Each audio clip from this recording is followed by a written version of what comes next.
Happy Friday, everyone. Schuyler Callihan here with Christopher Hall, and this is another episode of Between the Ears. And we are 8 days away from kickoff for the 2023 season. West Virginia opening up things in Happy Valley against Penn State.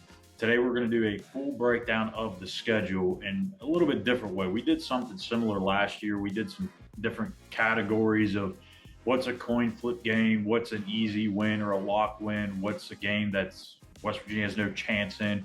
We're going to do something similar to that. We're going to change up the parameters here. So this year, we're going to break things down into three tiers. We're going tier one, which is the top five toughest games or slash opponents, whatever you want to view it as.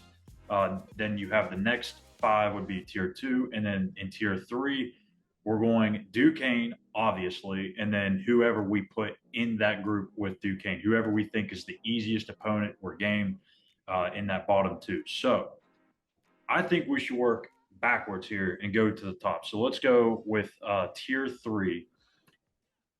Obviously, I have Duquesne and my team going with Duquesne. And again, this is not necessarily a slight towards this school. You can take it as such, but it's just the easiest game that I see outside of the top 10 games. That would be November 18th, a home game against Big 12 newcomer Cincinnati. I think Satterfield is a coach. I'm up in the air on him. I thought he did really an underwhelming job at Louisville, and I think he was kind of on his way out.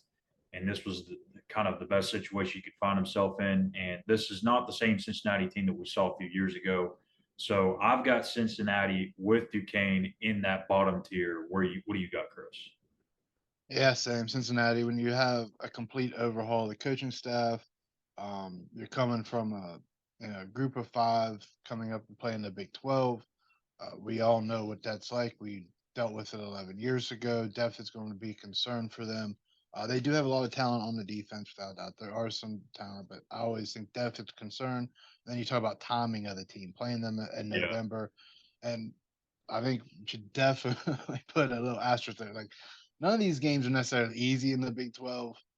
Cincinnati's definitely not going to be easy. That's not like a blowout game by any means the imagination, but I do think Cincinnati struggles playing them late in the year. Again, with the depth concern they already have in this league, I think I'm with you. I think they're way above Duquesne, but Yeah. they fall. Unfortunate for them, they fall in the third tier. Yeah. So Cincinnati fans, if you are watching this, don't think that we think so lowly of you that you're in the same grouping as Duquesne. It's just we've got things to do here. So tier two. So we're going to have five teams here. We're going to start from number 10 and work our way up. We'll do two at a time here so we can get through these a little quicker. I've got at number 10 Houston, and that's that Thursday night game against Dana and about three or four former Mountaineers on that team. That's October 12th. Houston's reloading. They've got a lot of talent that they are missing from last year's team. Clayton Tune, Tank Dell. They've got a lot of offense missing there, but the defense is really the issue. They gave up over 32 points a game last year. They don't really return anybody on that side of the ball, so it's a massive challenge, uphill battle, really, for Doug Belk there on the defensive side. So I think Houston's probably going to be one of those two teams that really struggle in the Big 12 this year in terms of the newcomers. So that's my number 10. Number 9, I'm going Oklahoma State. That's a home game 9 days later. Oklahoma State, again, Mike Gundy always finds a way to kind of exceed expectations. And every time you think they're going to win 5 or 6 games, he wins 7, 8, 9. So I don't really know what to expect out of Oklahoma State. They got Alan Bowman, who played at Texas Tech before. He's been in this league, but they don't really have that star power on the offensive side, and that's what Mike Gundy's been known for. They've had good defenses over the years, but the defense is still up in the air. I just don't see much promise in this Cowboy team. So I've got Houston 10, Oklahoma State 9. Yeah, same with me, Houston 10, and that's one of those games. It's on the road. That to me, you could actually move that up a few spots because it's a road game, and so much of that's going to be determined on ball control. If you can hold the ball and get Dana and his offense impatient, force them into mistakes, it could be a nice night for West Virginia. But even at Houston at 10, to me, that's that's pretty. Thursday night too. Yeah, that's still a tough game. And then for me, number 9 is Pitt. Um, Wow, all kind, those on the kind of weird since it's a Okay. rivalry game, but when you think back to last year, that atmosphere, Charles Wood goes out, they had to scramble in the secondary. Ford Wheaton beats that guy, uh, what is Devonshire so bad. He intercepted the ball 7 yards down the field. So they were gifted that game in Morgantown. I'm not saying that's a gimme game, but that team was very lucky to beat West Virginia last year with all the circumstances. You get them third West Virginia playing them third game of the year. You get 2 games under your belt. I think that's one of the easier games, especially when you look at the rest of the Big 12. This schedule is ridiculous. So really pit at 9. It's really comparable to 4 or 5, really. So think when you really when I was putting this, I know we were kind of like talking about it before. Putting this together, it's like okay, there's the top team, there's the worst team, and there's everybody else because it's really minute. It's really small difference in between. Yeah, I'm shocked you have them that far. I know you told me you had them further down than I thought. I'm going based on opponent, and I don't just I Yeah. tell me what Pitt brings back this year, and then convince me otherwise with the teams in Well, front of them. the interesting thing about Pitt too is the week before the backyard brawl, they play Cincinnati on the road. So that's not like a cupcake walk in the park like West Virginia's going to have with Duquesne. So maybe Pitt starts to look ahead at that backyard brawl. Maybe they trip up against Cincinnati. I mean, that's a possibility. Who knows? Um, Pitt's not good. They ain't got Kenny Pickett on their yeah, roster, I mean, which he's they're going doing to be really able well to at get by. Steelers. So it's or the receiver that ended up going to USC. So Yeah. So moving to 8 and 7 here, I've got another Big 12 newcomer, and that's BYU on November 4th. I think BYU is probably going to be the best positioned. Well, maybe not. I have Central Florida a little bit higher up this list, but I think long-term success, BYU is probably going to be the best position for that here in this conference among these first new 4 members, just because they've been playing this kind of level of ball for a while now. They play, in that independent schedule, they play, the USC's, the Big Tens, all those types of teams every year. So they're kind of used to that. They're big up in the trenches usually. They have good defensive players in the front 7.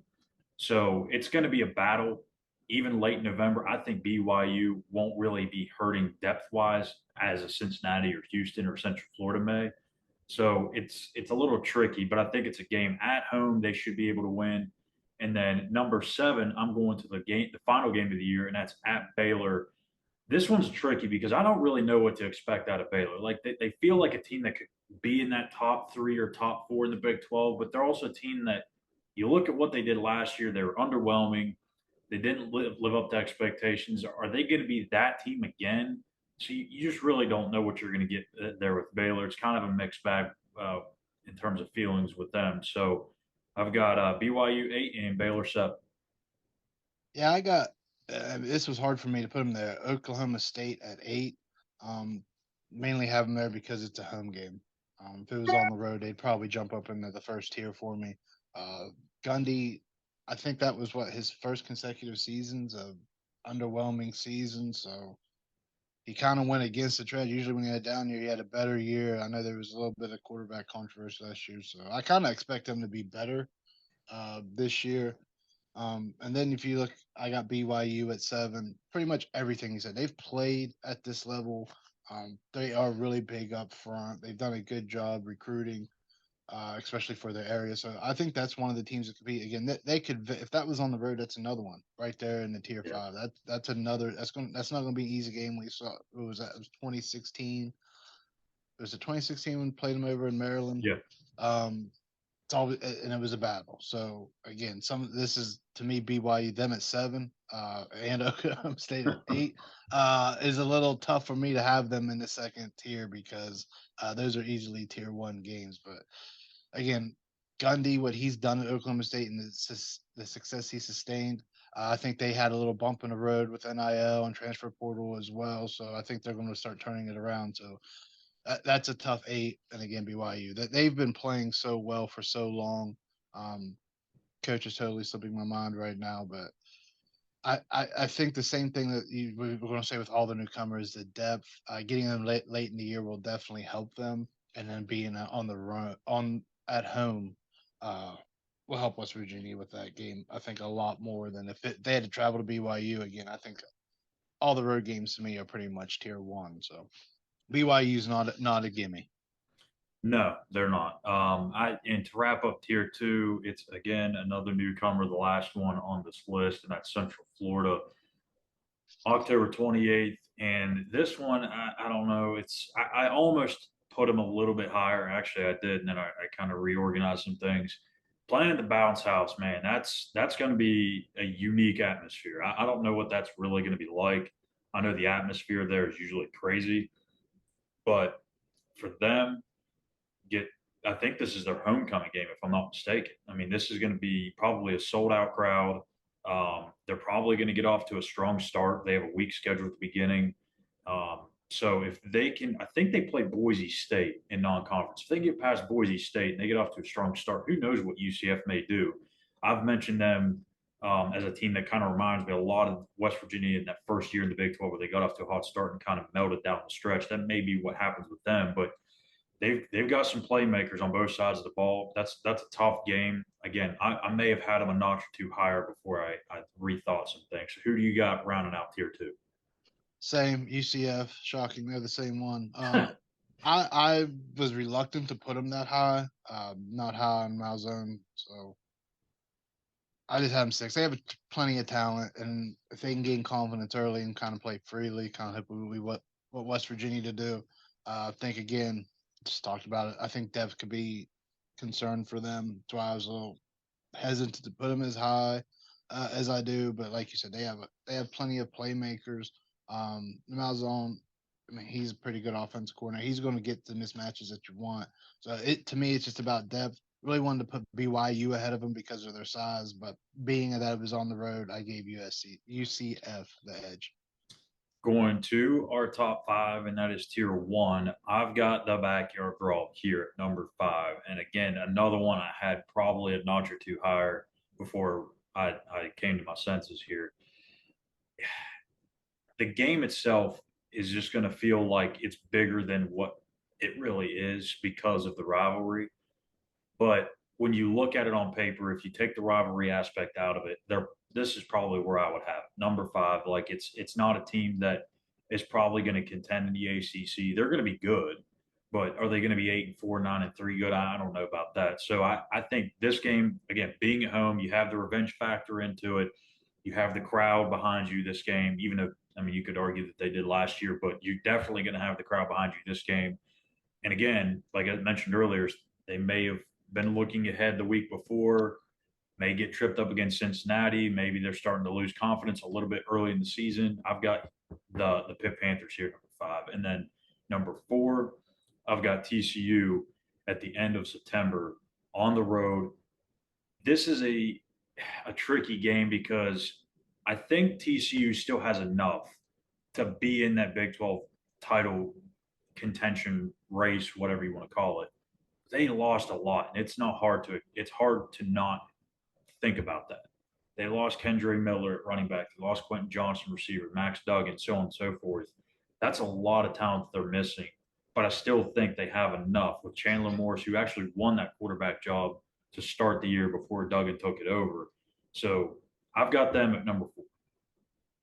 Yeah, I got TCU at five. Road games in the Big 12. We know how tough it is at TCU. No matter good or bad, it's always a tough. It's always a tough. I think they have enough to make that game difficult. Again, can they catch momentum early? Where's West Virginia at mentally?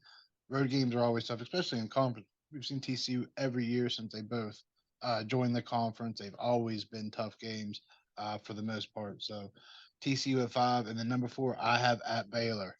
Wow. Road games. I'm big on road games. Aranda's a great coach. He's really good at game management.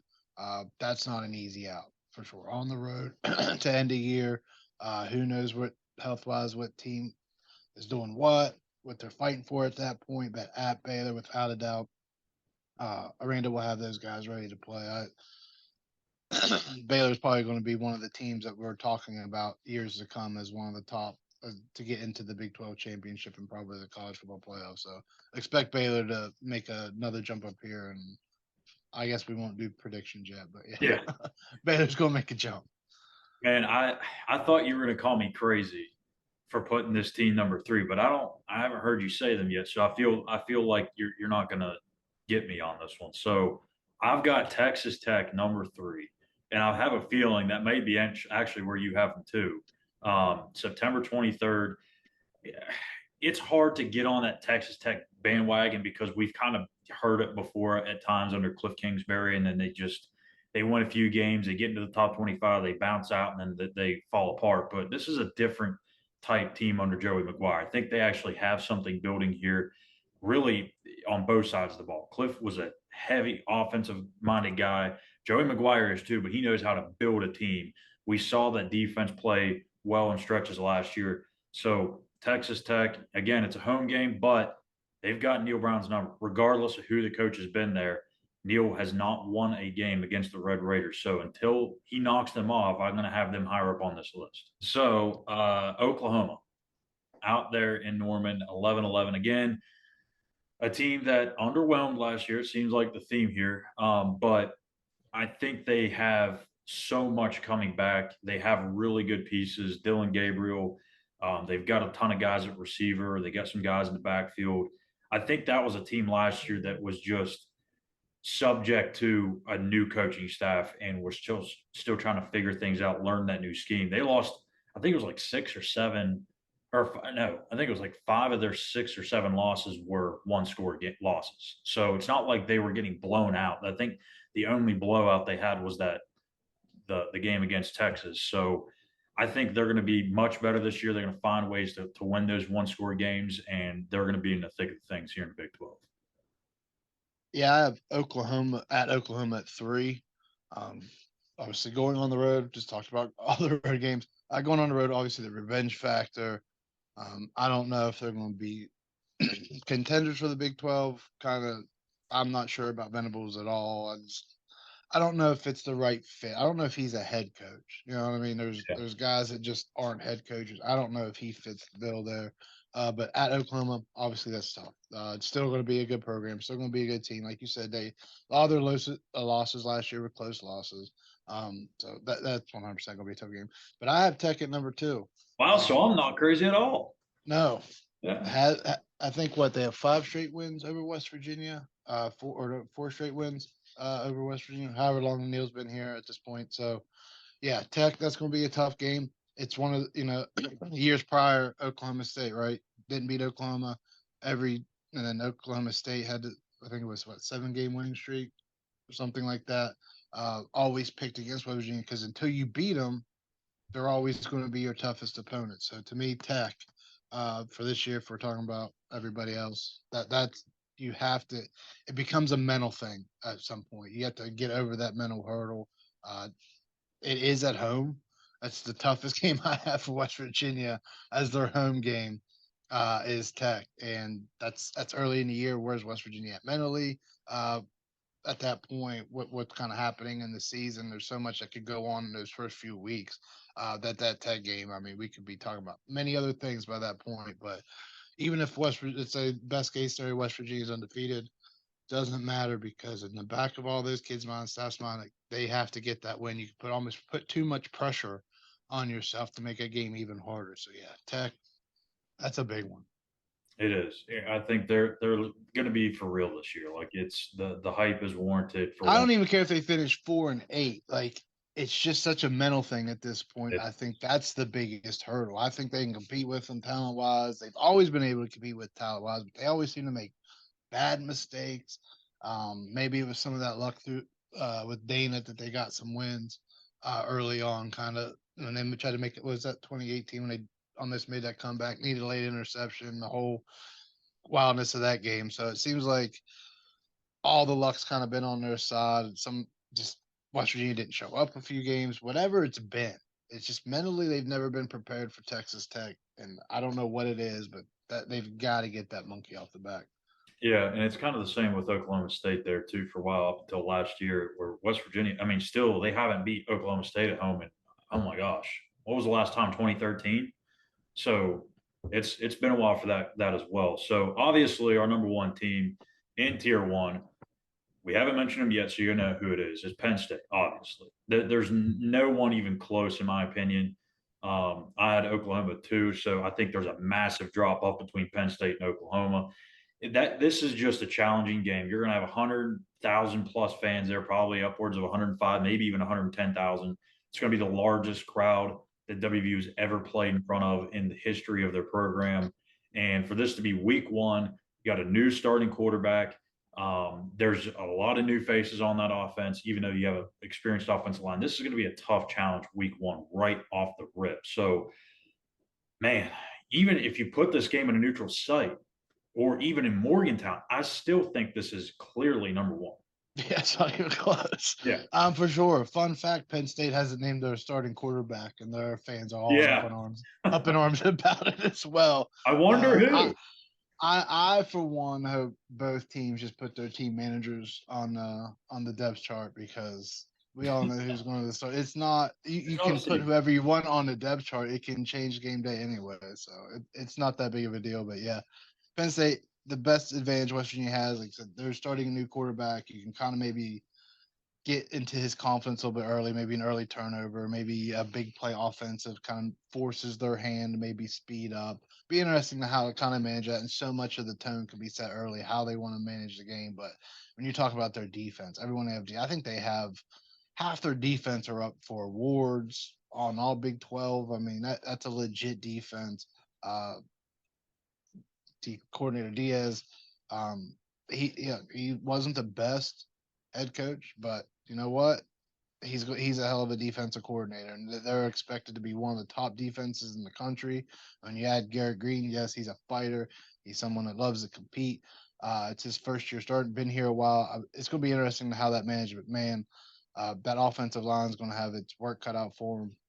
Every unit on there, they're projected to be one on top of the country. Defensive line, there you go. West Virginia's accustomed to good defensive going up against defensive fronts when you're talking about Baylor, Oklahoma, and the likes. But right off the rip, yeah, that's a tough game. I think you could put it at home in November. Still going to be the toughest game on the schedule, without a doubt. Penn State, I know they underwhelmed their schedules.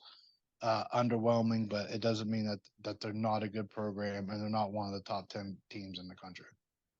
Yeah, so I mean, I think it's again clear. It doesn't matter where you put it. That game's number one, and we have pretty much similar lists for the most part, which is I guess what happens when you spend the last 7 every day. So pretty close. So, anyways, that's going to do it for our schedule breakdown. We are going to do our schedule prediction here really soon. We'll talk about that off air and hopefully get that up here in the next few days. Again, next week is game week. We've got a lot of cool stuff coming for you guys this year on our shows. We've got the game day show is back with Eugene, Napoleon, myself. We're going to be breaking down Penn State, and along with our game day picks, our keys to the game, all that good stuff. But we're going to add something new this year. Where between one of the Between the Ears shows throughout the week, we're going to have a weekly show where Chris and I go through our picks of our gambling picks. Whether you want to take our advice or not, that's up to you. I'd probably pass, but maybe you play against our picks. Tune in to pick, see who we pick, and go the opposite way. So Gamblers Corner is coming too, and we'll have our post game show also. So a lot of good stuff coming your way. Make sure you hit that subscribe button on YouTube at Mountaineers Now. Follow us at the same handle on Twitter. You can follow Chris at WV Hallbilly and myself at Callihan _. Thank you guys for watching, and we'll be back tomorrow with a new episode of Between the Ears.